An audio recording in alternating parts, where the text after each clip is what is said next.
La humanidad del Hijo de Dios lo es todo para nosotros. Es la cadena de oro que une nuestras almas a Cristo y mediante Cristo a Dios. El Instructor de la Juventud, 13 de octubre de 1898. Muy bienvenidos hermanos, que el Señor les bendiga. Estamos muy contentos de poder iniciar nuestra segunda transmisión de esta serie sobre la naturaleza humana de Cristo. Que el Señor les bendiga. Les invitamos desde ya a compartir esta transmisión a quienes nos ven por YouTube, por Facebook, puedan ampliar, difundir este mensaje a través de sus redes sociales, con sus amigos, para que el mensaje de esta noche pueda beneficiar y ser de bendición para muchos hermanos que están deseosos de encontrar la verdad y la sabiduría que tiene la palabra de Dios. En esta noche vamos a tener el segundo tema y nos acompaña nuestro apreciado pastor Alan Bornapé. Estamos muy contentos de que pueda acompañarnos nuevamente el pastor, eh, y esperamos que esta noche el Señor pueda usarle poderosamente como ya lo ha hecho en tantas oportunidades, en diferentes series que usted ha participado y también, ¿cierto?, en algunas que ha estado con nosotros. Así es que antes de comenzar, vamos a hacer lo que hacemos siempre, vamos a invocar la presencia de Dios, vamos a pedir que el Espíritu Santo pueda dirigirnos, pueda darnos mentes abiertas, corazones sensibles, espíritus dóciles, para que su palabra pueda quedar como una semilla que pueda fructificar en nuestra vida. Les invito allí, donde quiera que estén, a que podamos inclinar nuestros rostros para orar. Padre Celestial, en esta noche queremos darte las gracias por las misericordias que tú has tenido con nosotros, Señor, al otorgarnos el don de la vida. Gracias, Señor, porque en tu infinito amor tú has provisto, Señor, para nuestras necesidades. Tú has permitido, Señor, que enfrentemos situaciones durante esta semana, Señor, que nos muestran cuán necesitados, Señor, estamos de ti.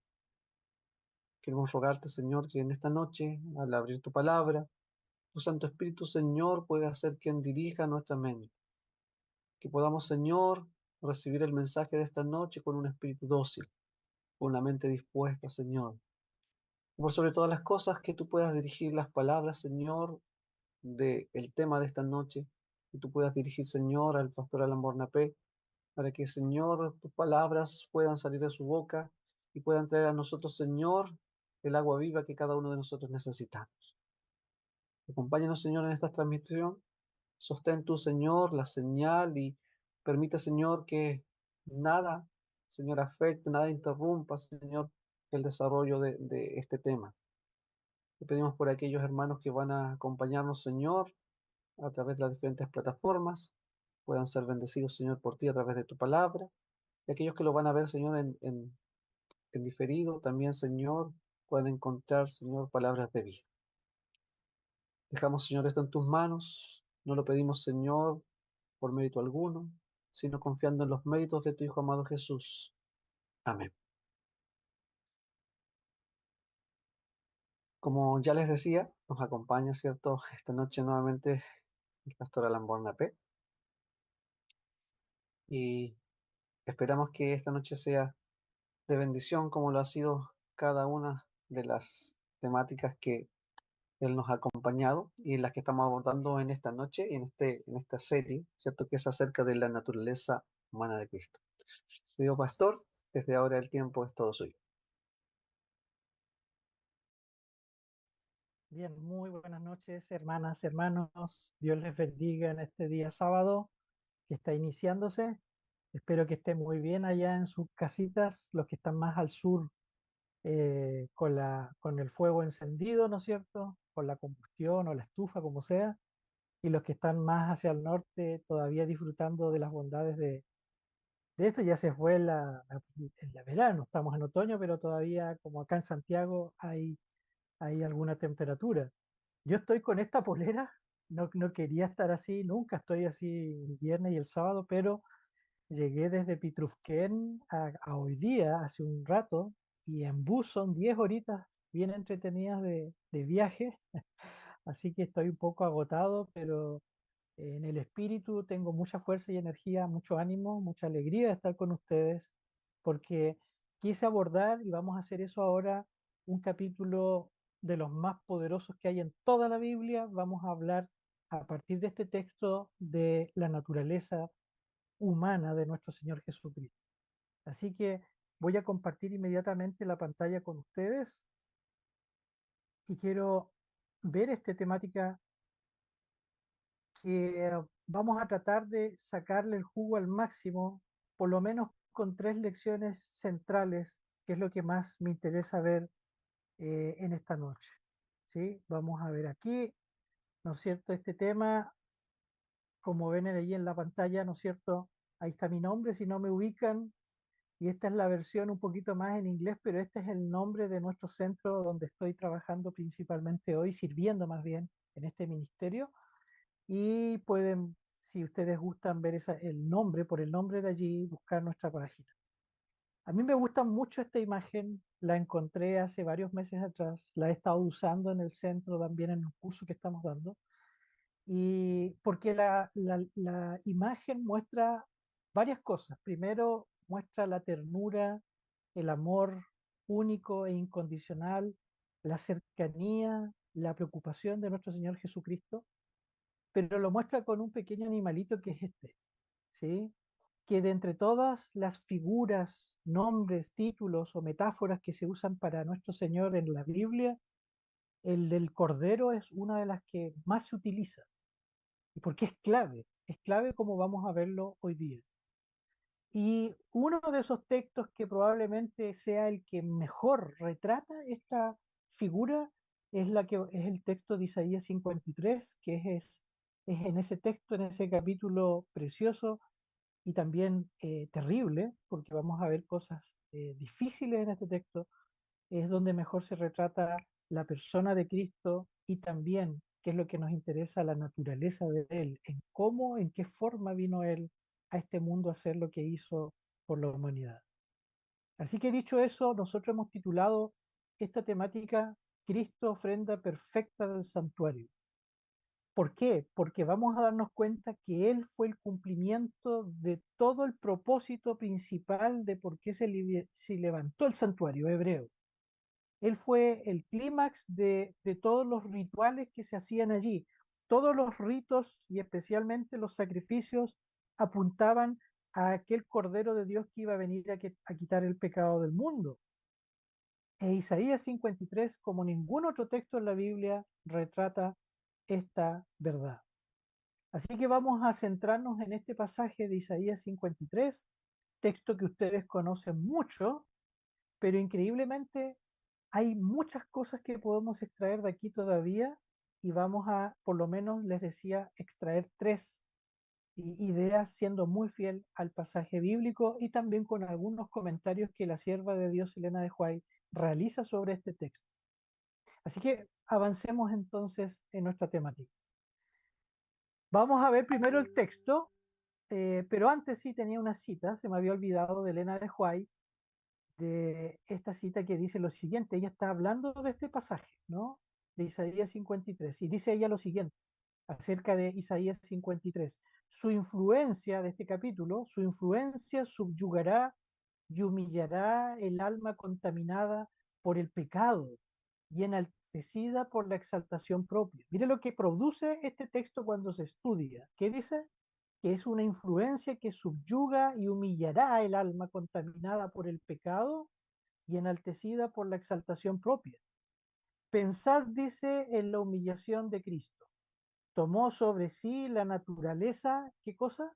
La naturaleza caída y doliente del hombre, degradada y contaminada por el pecado. Estas citas que ustedes seguramente las han estado revisando en los otros temas están tan claras en el espíritu de profecía que no hay lugar a duda. Acá no hay una naturaleza que nuestro Señor tomó antes de Adán o la que tenía Adán.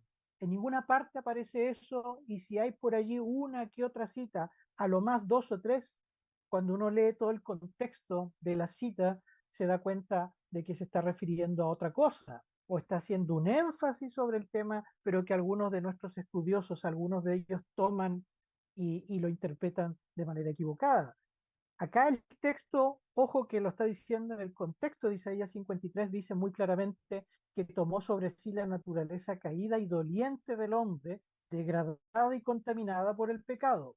Esa es la naturaleza que tomó. Dice, tomó también nuestros dolores, llevó nuestro pesar y nuestra vergüenza.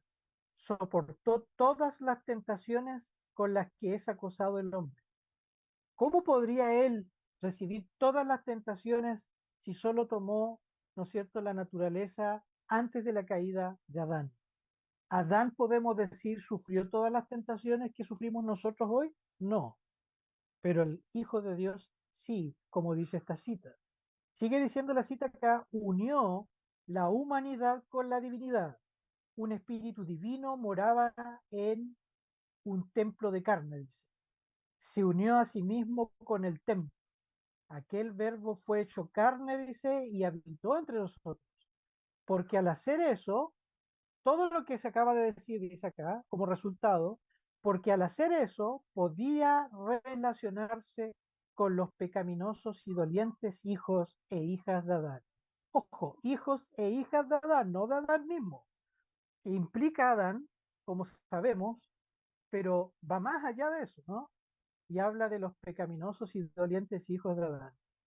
Este es uno de los aspectos más importantes a la luz de Isaías 53 que vamos a aprender hoy, que haciéndose como uno de nosotros, mas sin pecado, porque vence el pecado en la carne, vence al pecado como hijo de Dios, como tú y yo, entonces abrió un camino para que ahora nosotros, con su poder, por su ejemplo, por su sacrificio, por el poder de su gracia, de la obra de su Espíritu, también podemos vivir cada día guardando los santos preceptos de su ley. Vamos a seguir avanzando en esto, esto es solo una introducción. Y entonces yo tengo acá el texto de Isaías 53, lo quise colocar completo, lo voy a leer con mucha paciencia, porque la lectura en sí misma ya nos dice mucho. Así que vamos a leer el texto y después lo vamos a analizar en tres ideas principales. Dice Isaías 53 lo siguiente, dice lo siguiente. ¿Quién ha creído a nuestro anuncio? Mire cómo comienza el texto. Comienza con dos preguntas. Quizás no te acordabas de esto tú, en casa, ahora que me estás viendo. Dice acá, ¿quién ha creído a nuestro anuncio? Hace una pregunta. ¿Quién? ¿Quién ha creído? Esto es un acto de fe lo que se va a retratar acá. Y dice después, ¿y sobre quién se ha manifestado el brazo de Jehová? Esto es súper importante, porque aunque no me voy a explayar allí, aunque en un momento lo vamos a mencionar, el texto en su apertura antes de decir lo que va a decir y que nosotros conocemos bien, hace esta pregunta doble, porque para entender, para leer, para profundizar, para extraer el significado profundo de este texto, se necesita fe, se necesita de alguien que crea al anuncio, para que el brazo de Jehová se manifieste, y el brazo de Jehová en la Biblia siempre es para salvar cuando se extiende, para rescatar del pecado y de los enemigos de Dios. ¿Quién ha creído? ¿Quién va a creer lo que se va a decir? Porque inmediatamente le sigue el versículo 2 que dice, hablando del Mesías, subirá cual renuevo delante de él, delante de Dios, y como raíz de tierra seca. No hay parecer en él, ni hermosura. Le veremos, mas sin atractivo para que le decíamos. Lo primero que hace el texto dice, es comparar al Mesías venidero, porque esto se escribió siglos antes de que viniera Jesucristo a este mundo, siglos antes, muchos años antes, y lo primero que dice después de las preguntas es que va a subir cuál renuevo delante de él, como un renuevo, como un brote o como una raíz de tierra seca, para enfatizar con esta metáfora natural de que no hay parecer en él ni hermosura. Lo primero que se enfoca el texto es en hablar de cómo era él, de cómo era su carácter, porque no está enfatizando su parte física solamente, no está hablando únicamente de que vamos a ser atraídos o nos va a llamar la atención su apariencia. Ese no es el énfasis, porque al decir que es como una raíz de tierra seca o como un renuevo, dice que lo que va a atraer a los hombres a él no será el esplendor, no será, ¿no es cierto?, la figura política externa, no va a ser la manifestación de algo poderoso, sino que la sencillez de estas ideas muestran de que para entender a Cristo, para ver esta pregunta, responderla, ¿quién ha creído? Se necesita una forma de pensar espiritual a la cual no estamos habituados. No estamos habituados. Entonces, dice acá, le veremos más sin atractivo para que le deseemos. Vamos a ver eso en detalle pronto. Después dice, despreciado y desechado entre los hombres, varón de dolores, experimentado en quebranto, y como que escondimos de él el rostro, fue menospreciado y no lo estimamos. Ciertamente llevó él nuestras enfermedades y sufrió nuestros dolores, y nosotros le tuvimos por azotado, por herido de Dios y abatido. Mas él herido fue por nuestras rebeliones, molido por nuestros pecados. El castigo de nuestra paz fue sobre él, y por su llaga fuimos nosotros curados. Todos nosotros, dice acá, nos descarriamos como ovejas, cada cual se apartó por su camino. Mas Jehová, escuchen bien acá, dice, mas Jehová cargó en él el pecado de todos nosotros. Angustiado él y afligido, no abrió su boca. Como cordero fue llevado al matadero, y como oveja delante de sus trasquiladores, enmudeció y no abrió su boca. Dice después, por cárcel y por juicio fue quitado, y su generación, ¿quién la contará? Porque fue cortado de la tierra de los vivientes, y por la rebelión de mi pueblo fue herido. Y se dispuso con los impíos su sepultura, mas con los ricos fue en su muerte. Aunque nunca hizo maldad, ni hubo engaño en su boca. Con todo eso, Jehová quiso quebrantarlo, sujetándole a padecimiento. Cuando haya puesto su vida en expiación por el pecado, verá linaje, vivirá por largos días, y la voluntad de Jehová será en su mano prosperada. Verá el fruto de la aflicción de su alma y quedará satisfecho.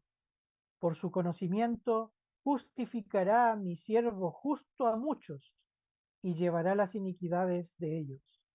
Por tanto, yo le daré parte con los grandes, y con los fuertes repartirá despojos, por cuanto derramó su vida hasta la muerte y fue contado con los pecadores, habiendo él llevado el pecado de muchos y orado por los transgresores.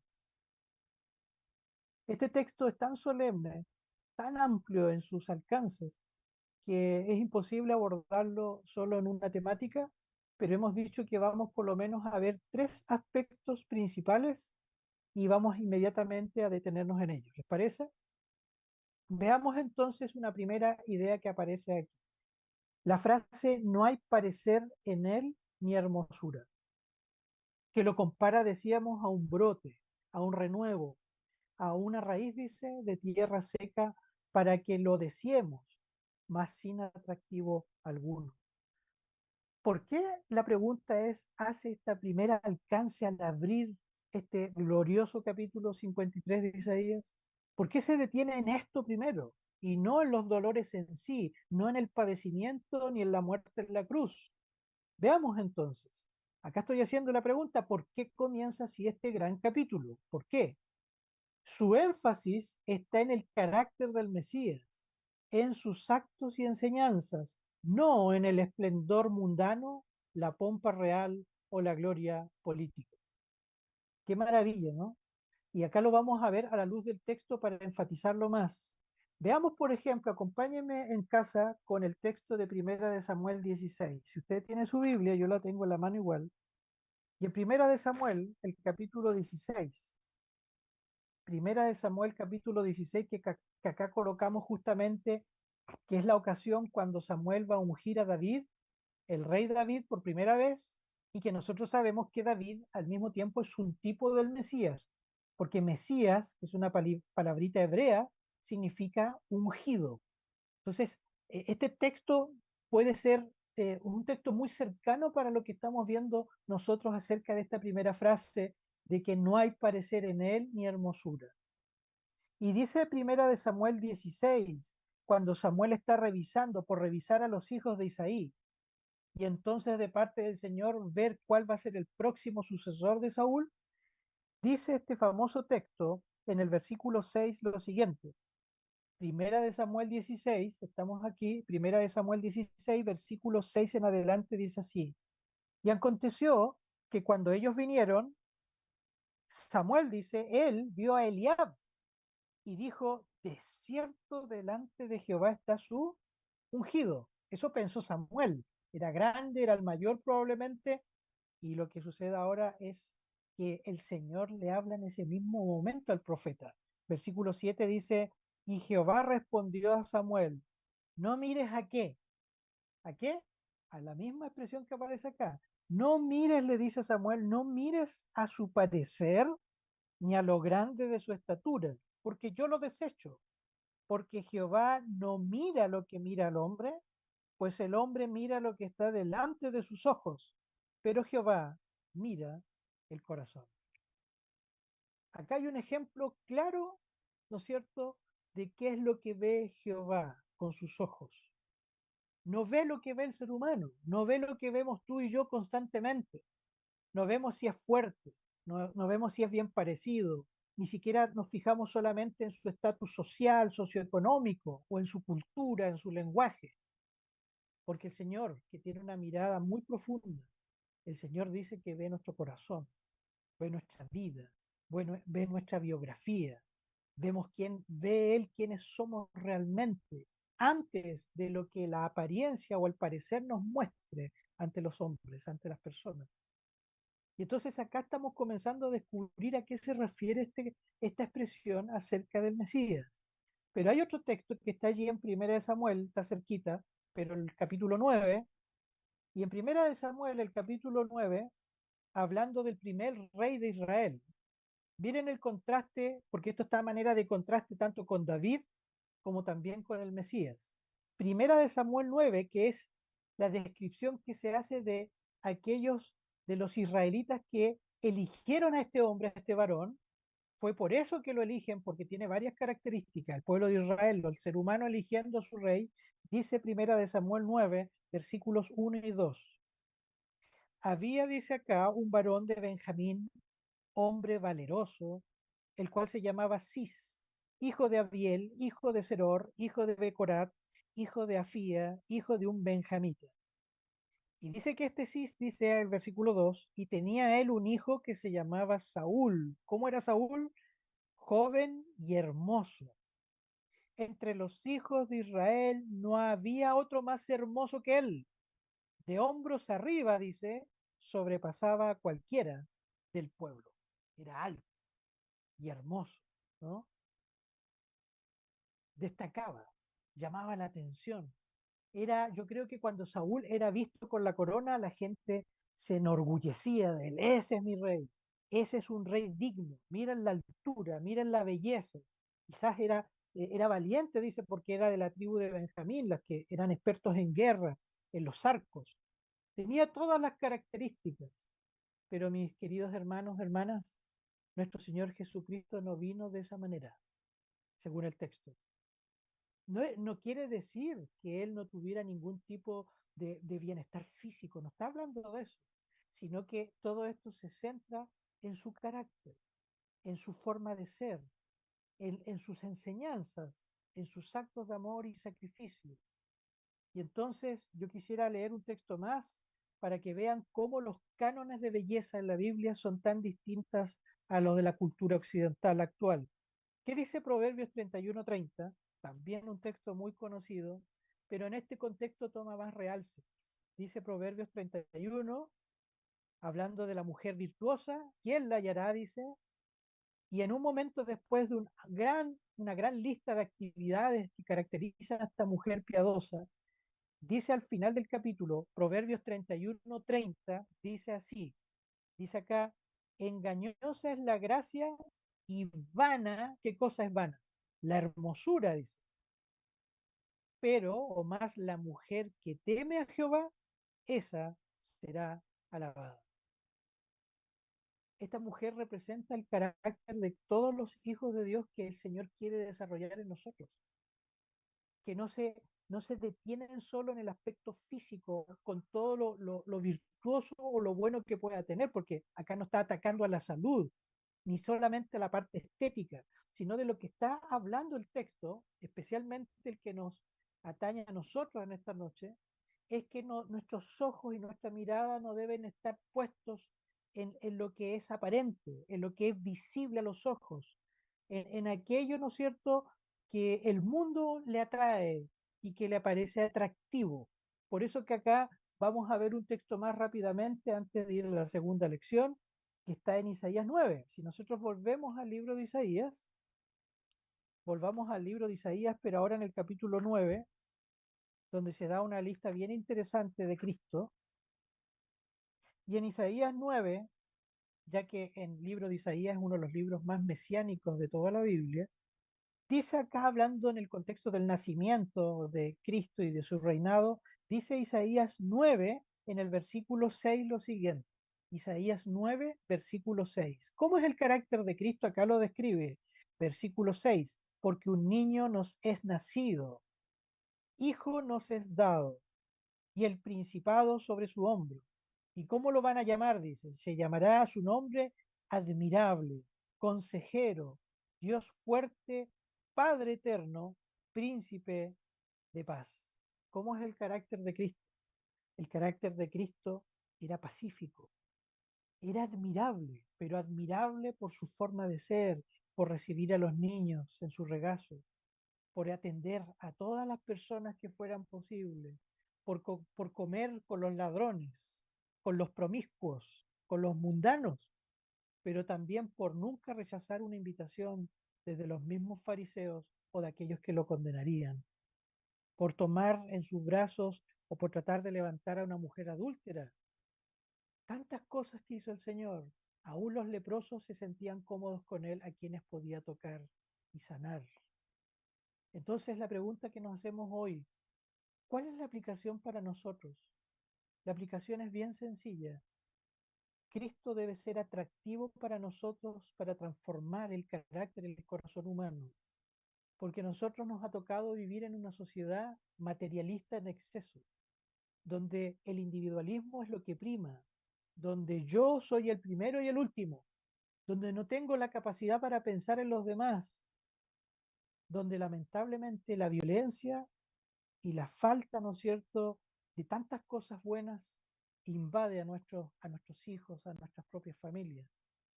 ¿Cómo se aplica esto directamente como para nosotros?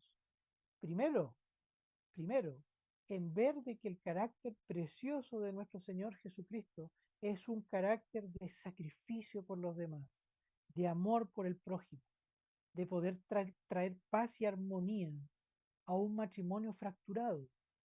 ¿Te ha pasado que estás en un matrimonio fracturado, en un matrimonio que está a punto de ir a la deriva, donde más que gestos de amor se escuchan constantemente gritos e incluso golpes de violencia?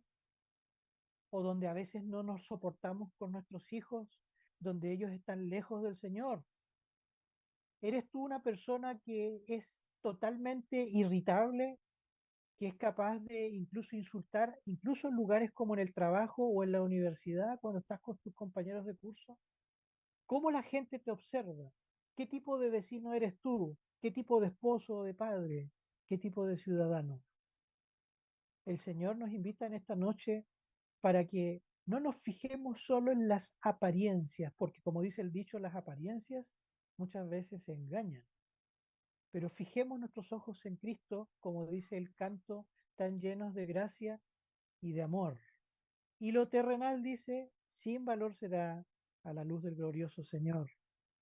Admiremos el carácter de Cristo, pero este mundo es un mundo que constantemente, así como los judíos, rechaza al Mesías.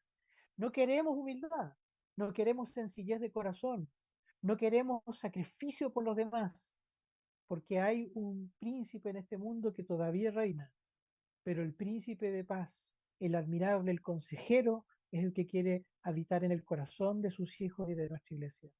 Así que por eso comienza así este precioso y poderoso texto. No hay parecer en él ni hermosura, porque la belleza de Cristo se da en la habitación con la puerta cerrada para orar temprano en la mañana con nuestro Señor, para que Él nos llene nuestros corazones de paz, de tranquilidad, de sabiduría, de saber qué hacer en el día a día, de apreciar la música que apreciamos, que aprecian los ángeles, los himnos del Señor, que en el hogar hay una atmósfera de tranquilidad, que aún la dieta que nosotros, digamos, sostenemos, la comemos, la aplicamos en nuestra vida porque queremos cuidar nuestro cuerpo, que es templo del Espíritu Santo. Queremos glorificar a Dios, como dice Pablo.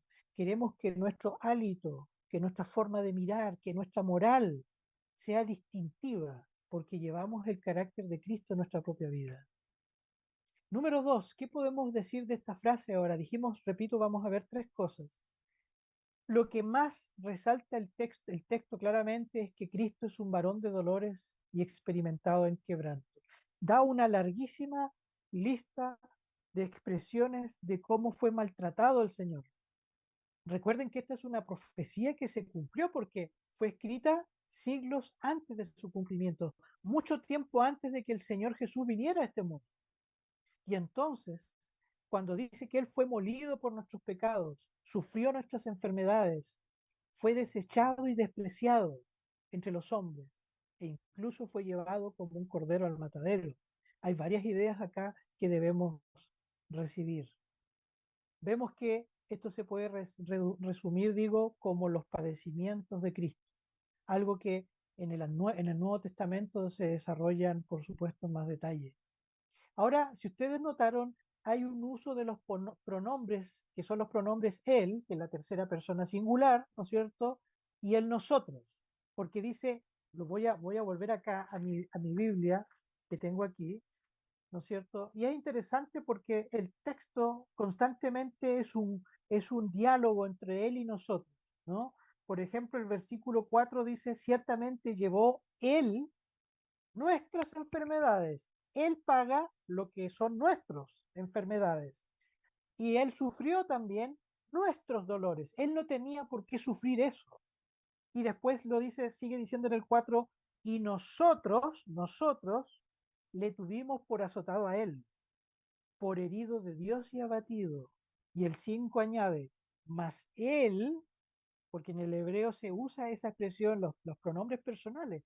No hay necesidad de colocarlos, pero es para enfatizar de que hay un contraste y una relación entre él y nosotros. El 5 dice, mas el herido fue por nuestras rebeliones, molido él por nuestros pecados, y el castigo de nuestra paz fue sobre él, y por su llaga nosotros fuimos curados.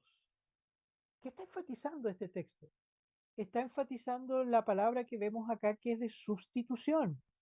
Jesús padeció todo lo que padeció y sufrió todo lo que sufrió, como lo vimos, por ejemplo, hace muy poco, recordando en Semana Santa, todo lo que él experimentó por la humanidad, lo hizo él por ti y por mí, por nosotros. Él pagó, él sufrió y él cargó con los pecados que no eran de él. ¿Qué significa esto?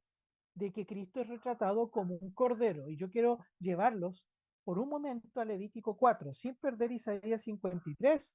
Busquen su Biblia, por favor, el libro de Levítico, un libro que como adventistas deberíamos manejar a la perfección, pero es uno de los libros poco leídos. ¿Eh? Ese sería un bonito desafío en el resto de año que queda, proponernos leer todo Levítico, ¿no? Los 27 capítulos, porque dicho sea de paso, el libro de Levítico es el manual del santuario. Nosotros que somos como el pueblo del santuario, si hay un libro que hay que manejar a la perfección, es el libro de Levítico, porque ahí está el manual del santuario.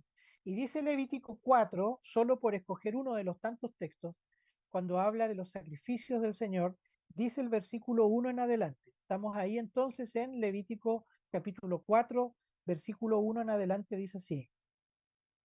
Habló Jehová a Moisés diciendo, habla a los hijos de Israel y diles, cuando alguna persona pecare por yerro, en alguno de los mandamientos de Jehová sobre cosas que no se han de hacer, comete un pecado, e hiciere alguna de ellas, si el sacerdote ungido pecare según el pecado del pueblo, dice ahora, ofrecerá a Jehová por su pecado que habrá cometido un becerro sin defecto. ¿Para qué? Para expiación, que también aparece todo este lenguaje en Isaías 53.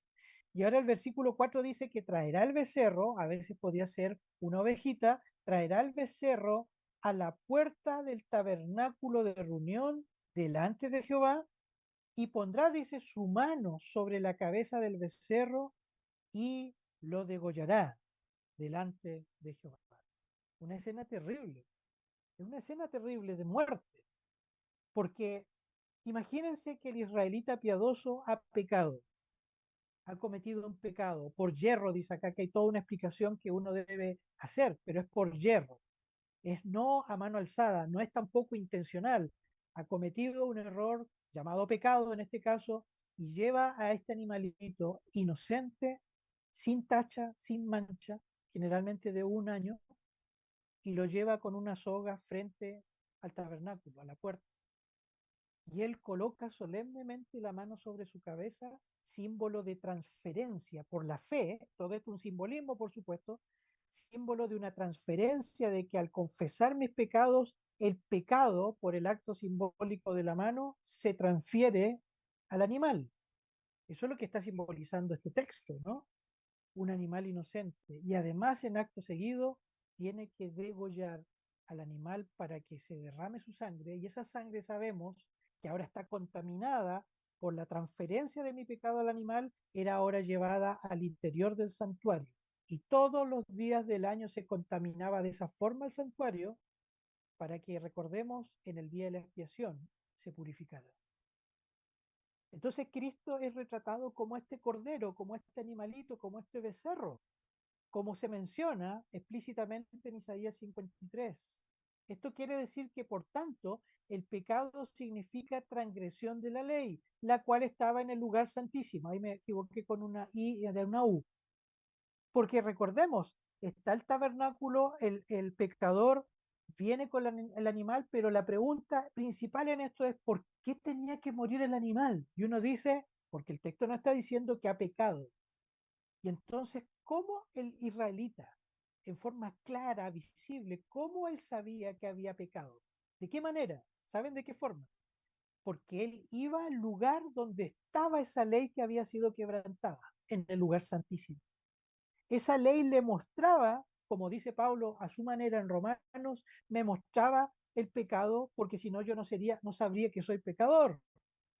Y entonces le mostraba su iniquidad, su mal, y por culpa de su pecado, de la transgresión de esa ley, entonces él frente al tabernáculo degollaba al animal inocente.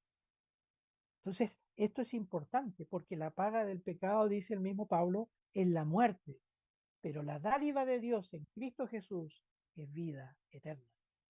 Entonces, si avanzamos, ¿qué significa esto? Que el fruto del pecado es dolor, miseria, violencia, desprecio, rechazo de la salvación. Esto es lo que retrata, porque acuérdense de nuevo, Cristo como cordero, como el sacrificio perfecto del santuario, como acabamos de mencionar a la luz del Levítico, sufre todas estas cosas sin tener que experimentarlas por amor de ti y de mí, por amor de este mundo. Pero lo que está implicado en esto es que al morir de esa manera terrible, este ser inocente, este animalito, ahora Cristo nos muestra en su propia vida que el dolor, la miseria, la violencia con que fue tratado, el desprecio y finalmente el rechazo, es lo que genera el pecado en la vida humana. ¿No es así, hermanos? ¿No es así? Es así, tal como lo está mencionando. Fue por nuestros pecados que el Hijo de Dios sufrió todo esto. Así es. Pero para hacerlo padeció como uno de nosotros, en nuestra condición caída, con todos los efectos del mal. ¿Sí? Entonces, acá estamos viendo algo súper importante, que quizás es el aspecto central de lo que estamos observando en este texto. Hermanas y hermanos, el pecado siempre, en todas sus formas, va a traer esto como resultado: dolor, miseria, desprecio. Eso es lo que sucede cuando el ser humano constantemente vive de esa forma. Cuando decidimos apartarnos del Señor como ovejas, dice, nos descarriamos todos. Cuando todavía conservamos en nuestro propio corazón cosas que no debemos hacer. Cuando todavía nuestra forma de pensar tiende al engaño o a la mentira, o al hacer prácticas mundanas o cosas que simplemente hacen daño a los demás. El fruto del pecado siempre es dolor y perdición. Pero la maravilla de este texto es que Cristo sufrió, nuestro Salvador, por nosotros todas estas cosas. Entonces, el texto es explícito. Dice acá abajo: Jehová cargó en él el pecado para hacer expiación. Lo leímos, ¿no es cierto? Dice eso el texto en varias ocasiones. Esto significa que el sacrificio de Cristo tiene el poder para rescatar al ser humano del poder del pecado y hacer que éste no lo tenga, perdona, ahí está un poco complicado, dice, pero hacer que éste no tenga más dominio o control sobre él. Y ahí tenemos el tremendo ejemplo del Salmo 51. Lo que estamos diciendo es que todo esto que padece el Señor, y ahí está la ofrenda, ¿no es cierto? Todo lo que padeció Jesucristo, nuestro Salvador, nos muestra primero las consecuencias que trae el pecado, que trajo sobre el Hijo de Dios y también trae sobre nosotros. Nosotros no podemos subestimar el poder del pecado y del mal en el corazón humano. Entonces, si esto es así, no sé si lo coloco acá, lo coloco con un ejemplo, ¿no es cierto?, del espíritu de profecía que lo aclara muy bien todo esto. Mire lo que dice acá el espíritu de profecía al respecto. Dice acá: la amarga copa estaba colmada para que la bebiéramos nosotros, ¿no? Nuestros pecados prepararon la poción, pero nuestro querido Salvador apartó la copa de nuestros labios y la bebió él. Y en su lugar nos presentó una copa de misericordia, bendiciones y salvación. Qué maravilla es saber estas cosas, hermanas, hermanos, pero al mismo tiempo es, eh, es una radiografía de nuestros propios corazones. No nos aventuremos a hacer el mal en ninguna de sus formas, porque la esperanza gloriosa de este texto, como un espejo doble, ¿no? Digámoslo así primero, el Hijo de Dios tuvo que padecer todas estas cosas porque nos refleja en su vida y su pasión lo que es nuestro propio corazón humano, lo que es capaz de hacer, escupiendo en la cara al Salvador, golpeándolo de bofetadas, castigándolo, lacerándolo, y todo lo que nosotros hemos visto es que es reflejo de lo bajo en que podemos llegar los seres humanos, de lo bajo que podemos llegar. Cuando nosotros decimos que no podemos cambiar. Por otro lado, decía que hay un reflejo de la luz poderosa del cielo, porque Cristo ya pagó por ese pecado que tú quizás todavía persistes en tener. Cristo ya venció a ese mal y ahora nosotros podemos ser vencedores como Él, porque Él ya pagó el precio y ahora nosotros podemos ser vencedores con su poder. Pero esto es más profundo todavía. Déjenmelo ampliar de la siguiente manera antes de ir al último punto, al número 3. Miren esta cita que dice lo siguiente de la hermana White. Esta es una cita extraordinaria. Dice acá: Cristo consintió en morir en lugar del pecador. Ahí está la sustitución. Consintió, dice, en morir en lugar del pecador, a fin de que el hombre, mediante una vida de obediencia, pudiese escapar a la penalidad de la ley de Dios. Su muerte no anuló la ley, no la eliminó ni disminuyó sus santos requerimientos, ni redujo su sagrada dignidad, no, dice.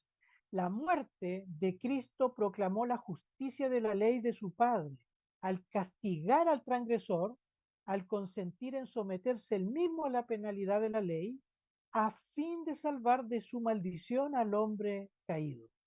La muerte del amado Hijo de Dios en la cruz revela la inmutabilidad de la ley de Dios.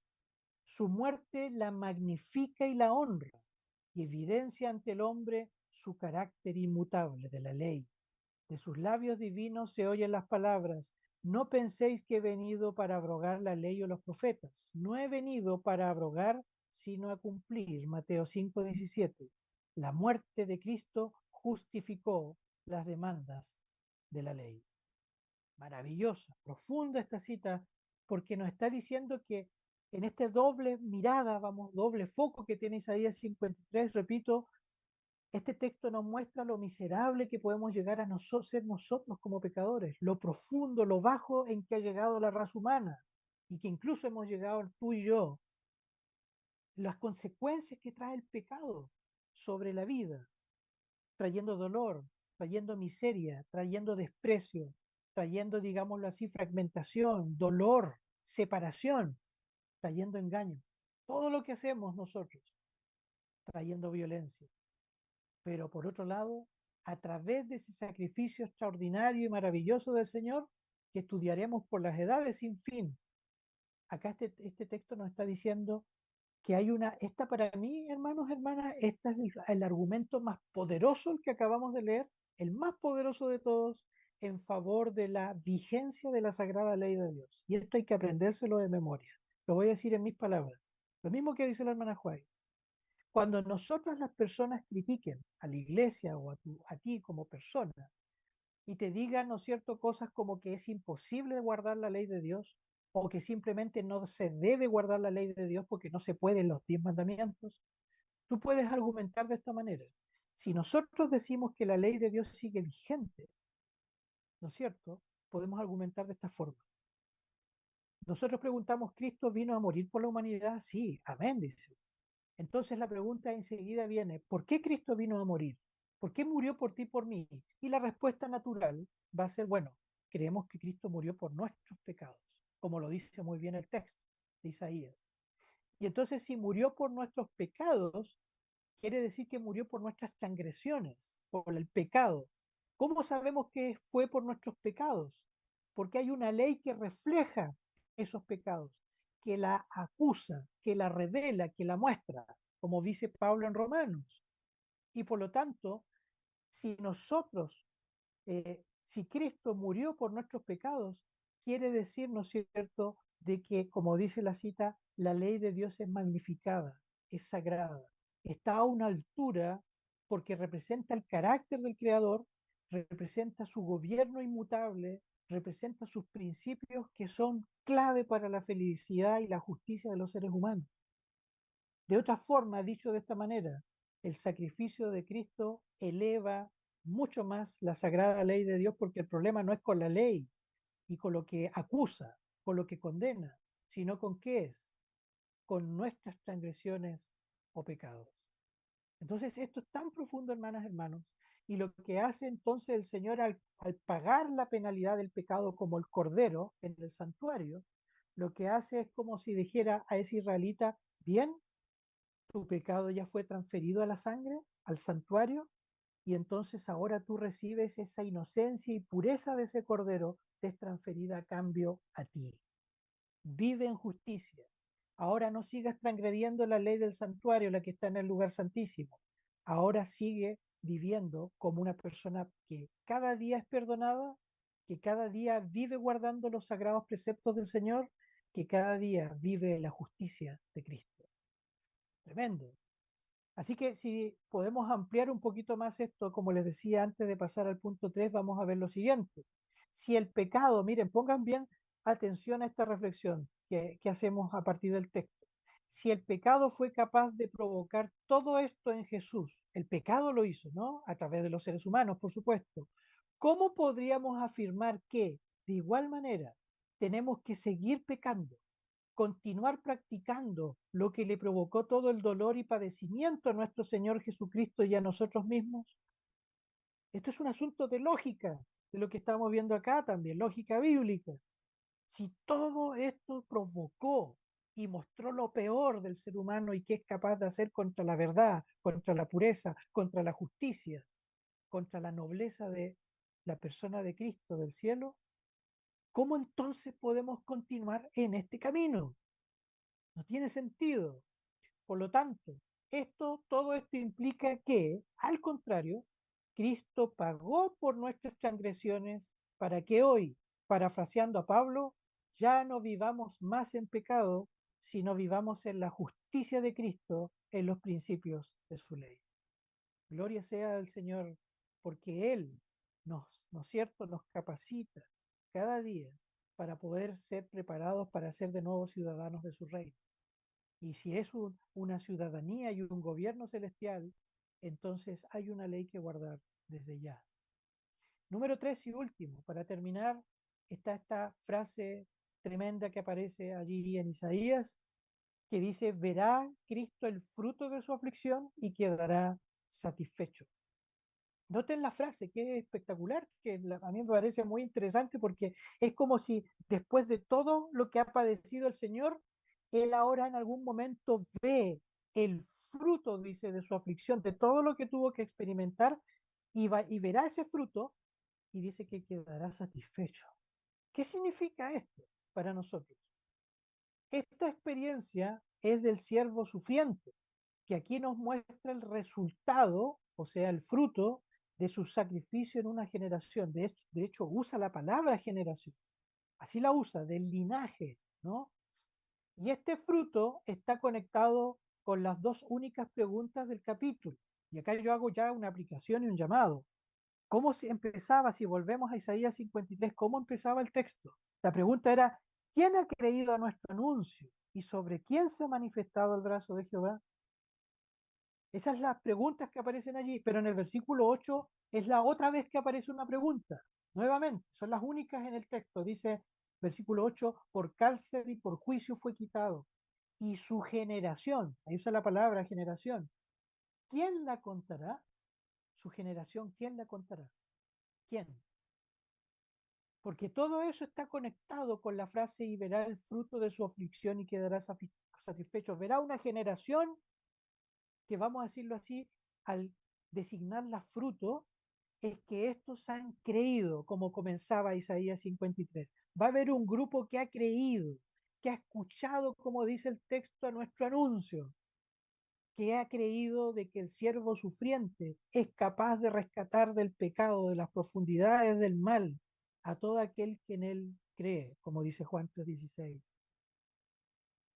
Es decir, habrá una generación, habrá un fruto, habrá un resultado que dejará satisfecho a nuestro Salvador, porque verá, y eso lo vamos a ver a continuación en el cierre de este tema, a un grupo de hijos de Dios que han vencido el pecado, no por sus propios méritos, no por sus propias fuerzas, jamás, pero por la gracia y el poder de Cristo, porque han creído en su sacrificio y siguen creyendo en su obra expiatoria en el santuario.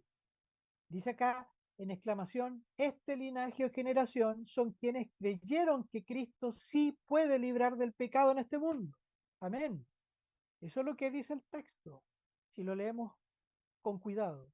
Y yo quisiera ir cerrando lo que dice este texto, porque dice, este grupo es el que aparece en Apocalipsis 7, donde aparecen las mismas ideas.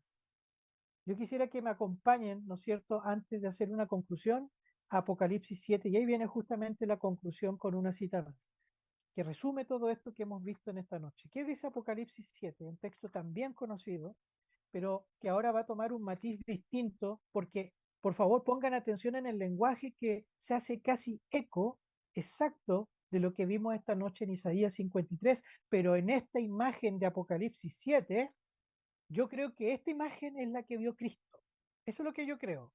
Yo creo que cuando dice que verá el fruto de su aflicción y quedará satisfecho, es esta escena que vio el Señor. Eso creo yo. Y dice acá en el capítulo 7 de Apocalipsis, después del sellamiento, dice el versículo 9 lo siguiente. Capítulo 7 de Apocalipsis, versículo 9 lo siguiente. Dice acá, y acá también está enfatizando el ver, ¿no? Después de esto, dice Juan, miré, y aquí dice una gran multitud, la cual, ¿qué cosa? Nadie podía contar. ¿Cómo hacía la frase Isaías 53? Y a su linaje o a esta generación, ¿quién la contará? Y acá dice que nadie puede contarla. Interesante, las conexiones con Isaías 53. Dice, la cual nadie podía contar, de todas naciones y tribus y pueblos y lenguas que estaban delante del trono y en la presencia ¿de quién? Del Cordero. Ahí está el Cordero. vestidos de ropas blancas y con palmas en las manos. Victoria, ¿no es cierto? Victoria. Y el 10 dice, y clamaban a gran voz diciendo, la salvación pertenece a nuestro Dios que está sentado en el trono y al Cordero. Y todos los ángeles estaban en pie alrededor del trono y de los ancianos y de los cuatro seres vivientes. ¿Y qué hicieron? Y se postraron sobre sus rostros delante del trono y adoraron a Dios. Paréntesis. Por eso debemos, en la medida de lo posible, siempre postrarnos en la oración. Y algunos dicen, no, no hay que ser legalista, no hay que irse en ese extremo. Yo creo de que si lo que estoy leyendo acá es cierto, que los seres celestiales se postran para adorar a Dios, ¿cuánto más nosotros debiéramos hacerlo? Cierra paréntesis. Ellos se postran y sobre todo porque reconocen al Padre y a Cristo como el Cordero. Y entonces dice, se postraron sobre sus rostros delante del trono y adoraron a Dios. Y el versículo 12 dice, diciendo amén, la bendición y la gloria y la sabiduría y la acción de gracias y la honra y el poder y la fortaleza sean a nuestro Dios por los siglos de los siglos. Amén. Y ahora miren lo que dice en el texto en el versículo 13. Entonces uno de los ancianos habló diciéndome, estos que están vestidos de ropas blancas. Pregunta, de nuevo, parecida a la de Isaías. ¿Quiénes son? ¿No? ¿Y de dónde han venido? Y el 14 dice, yo le dije, Señor, tú lo sabes. Y él me dijo, estos son los que han salido de la gran tribulación, y han lavado sus ropas y las han emblanquecido en la sangre del Cordero. ¿Qué les parece? Las han emblanquecido en la sangre del Cordero. Por eso están delante del trono de Dios y le sirven día y noche en su templo. Y el que está sentado sobre el trono extenderá su tabernáculo sobre ellos. Ya no tendrán hambre ni sed, y el sol no caerá más sobre ellos ni calor alguno. Porque el Cordero, miren cuántas veces se menciona el Cordero, porque el Cordero que está en medio del trono los pastoreará y los guiará a fuentes de aguas de vida y Dios enjugará toda lágrima de los ojos de ellos. Amén. Ese es el fruto de su aflicción. Es que hoy lavemos nuestras ropas del carácter en la sangre del Cordero. Porque si creemos de que Dios puede limpiar, lavar nuestro carácter, nuestra mente, nuestro corazón de todo pecado, estaremos preparados para cuando se cierre el santuario, cuando ya no haya intercesor, porque ahora el Señor viene como rey a buscar a sus súbditos que han guardado su ley en su corazón y están listos para pasar al cielo, pero antes con la tribulación que dice el texto, entonces nosotros seremos parte de esta generación, seremos parte de ese fruto, seremos parte de la mirada de Cristo y dice que Él quedará satisfecho. Qué maravilloso esto. Esto es sublime, esto es hermoso, este texto es tan profundo y nosotros solamente esta noche hemos visto estas tres ideas. Permítanme, para concluir, terminar con esta cita que trata, para mí, de resumir lo que hemos visto según Elena de White. Ella dice lo siguiente, conclusión, desde la luz de su excelsa pureza, el Redentor del mundo pudo ver que los males que sufre la familia humana fueron provocados por las transgresiones de la ley de Dios. Ahí está el tema de la ley, de nuevo, central. Pudo Jesús, dice, rastrear hasta su origen todo motivo de sufrimiento. ¿Qué es lo que trae el sufrimiento, el dolor, la violencia y la miseria? El pecado, que ninguno de nosotros quiere, ¿no? Sigue diciendo el texto, él leyó Jesús la triste y terrible historia del último fin de los pecadores no arrepentidos. Sabía que solo él podía rescatarlos del abismo en que habían caído. Solo él podía colocar sus pies en el sendero correcto. Solo su perfección podía suplir la imperfección de ellos. Solo él podía cubrir su desnudez con su propio manto de justicia inmaculada. Cristo quería salvar a todos. No podía soportar que se perdiera uno solo. Oh, si la familia humana tan solo pudiera ver los resultados del pecado en la transgresión, violencia y crimen que existen en el mundo. Ahí está la aplicación, ¿no? Si pudiera ver la transformación de los hombres de la imagen de Dios a la semejanza de Satanás. Lo que quisimos ver, queridos hermanas, hermanos, es que el Señor hizo algo a un costo elevadísimo por ti y por mí. Pero el Señor nos hace la misma pregunta que resuena por los siglos de los siglos hasta nosotros. ¿Quién va a creer en este anuncio? ¿Quién va a creer con todo su corazón de que el Cordero de Dios sí efectivamente puede quitar el pecado del corazón humano? Si tú y yo creemos en Él y Él ya pagó ese precio altísimo por ti y por mí, por nosotros, se puso en nuestro lugar. Y como dice también el mismo apóstol, Dios hizo pecado a Cristo para que nosotros fuésemos hechos justicia de Dios en Él. Entonces, hermana, hermano, yo te invito para que hoy podamos aceptar más plenamente a Cristo, lo podamos conocer mucho más, podamos aceptar su sacrificio expiatorio y su poder, y especialmente podamos un día estar frente a la mirada de Cristo y ser nosotros parte de ese fruto cuando el Señor quedará satisfecho. Así que Dios te bendiga, querida hermana, hermano, esta noche, y espero que este tema pueda fortalecer mucho nuestra fe al comienzo de las horas sagradas del sábado. Que Dios les bendiga. Amén. Agradecemos a nuestro Dios, glorificamos el nombre de nuestro Dios por este maravilloso tema que sin duda ha llegado a lo profundo de nuestro corazón. Qué hermosa cita para concluir el tema, para cerrar. Realmente nos hace meditar, nos hace pensar cómo Cristo pudo dejar los tronos celestiales, tomar nuestra naturaleza para venir a rescatarnos. El gozo que el Señor sintió al ver a aquellos redimidos. Y cada uno de nosotros tenemos la posibilidad de estar dentro de esos redimidos.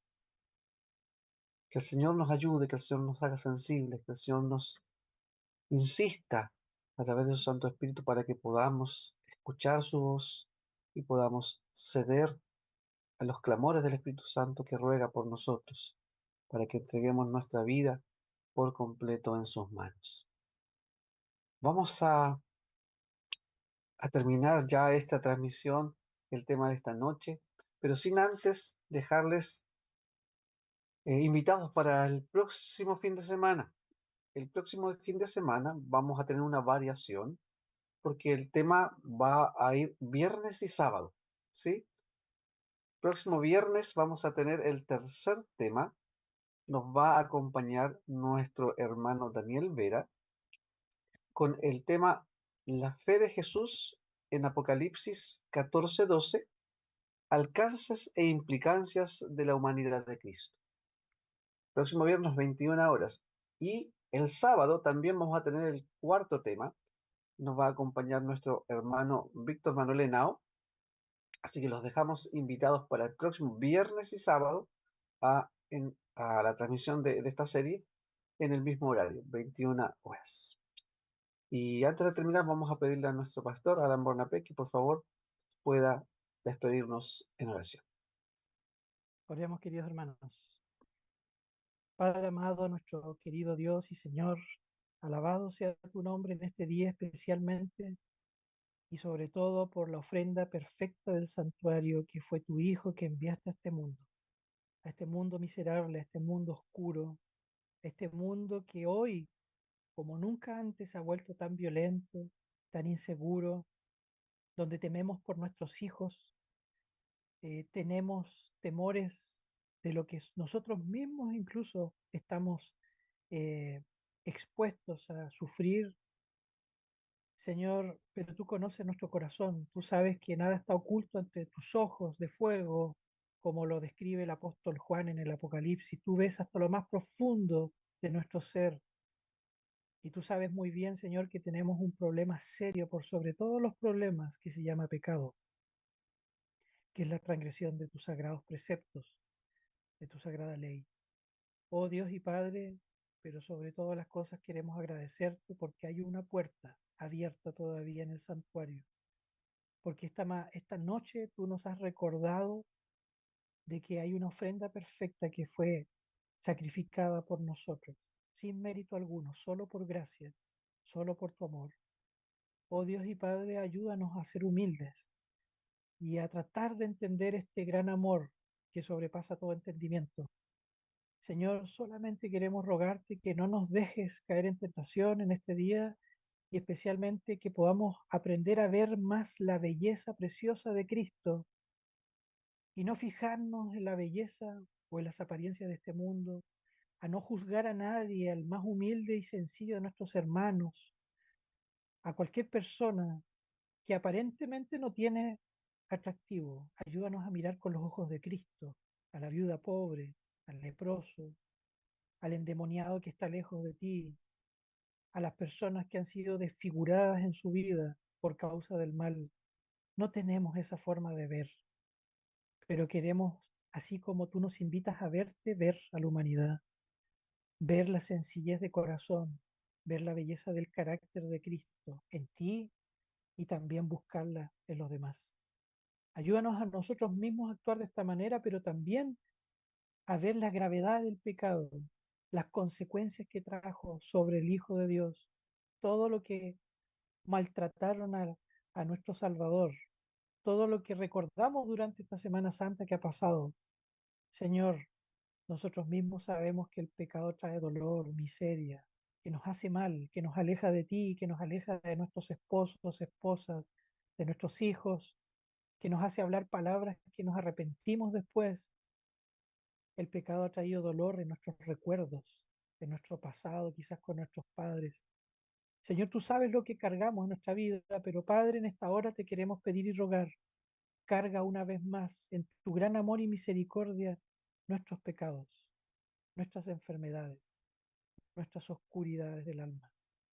Límpianos de toda maldad, ilumina los recintos de nuestro corazón, lávanos para hacernos más blancos que la nieve, porque Padre queremos que tu fruto de tu perfecta justicia sea reproducida en nosotros. Míranos con los ojos de amor de la eternidad. Acompáñanos para que sea lo que hagamos en este santo sábado, en esta noche, podamos dormir en paz. No porque nosotros seamos capaces de cambiar por nosotros mismos y de mejorar nuestra vida, nuestra ética, sino porque hemos una vez más recibido tu gracia preciosa que puede transformar hasta el más duro corazón, Señor, alejado de ti. Dejamos nuestra vida en tus manos y muchas gracias por el Cordero de Dios que quita el pecado del mundo. Oramos en Cristo Jesús. Amén. Amén. Muy buenas noches, hermanos, los que nos acompañaron a través de Facebook y de YouTube. Que el Señor les bendiga.